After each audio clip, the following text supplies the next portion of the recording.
Good evening. President Clinton today lifted some U.S. trade sanctions against Taiwan. He said he's doing it because Taiwan is helping endangered species by cracking down on trade in tiger and rhinoceros parts. The move is likely to further increase tension between the United States and mainland China, which claims sovereignty over Taiwan. U.S.-Chinese relations have been steadily going downhill ever since a visit by the president of Taiwan to the United States earlier this month.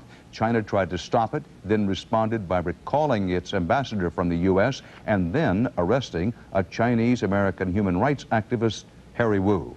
Congress is now clamoring for his release to no avail. National security correspondent David Martin has more.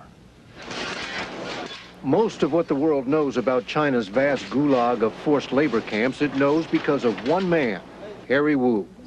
Branded as a counter-revolutionary in college, he disappeared into the camps. They arrested me in 1960, sent to the camps, sentenced to life.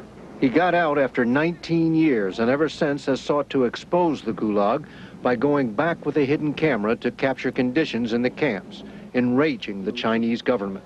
Now Harry Wu is in grave danger of once again disappearing into the gulag. We do not have firm information on if and when he'll be released, even exactly where he's being held or the charges against him. Wu, now an American citizen, was picked up 12 days ago when he tried to enter China at a remote border crossing with his assistant, Sue Howell. They were looking at us, looking at the passports, looking at the computer, and Harry said to me, "We're in trouble." Howell was released, but U.S. officials still have not been allowed to see Wu, and his wife, Ching Li, fears the worst. They may have hurt him, drugged him.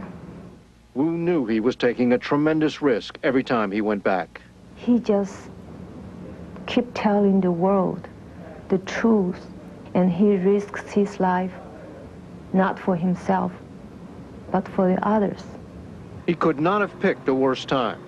Ever since the Clinton administration allowed the president of China's arch-enemy Taiwan to make a brief personal visit to the U.S., relations with Beijing have been in a downward spiral.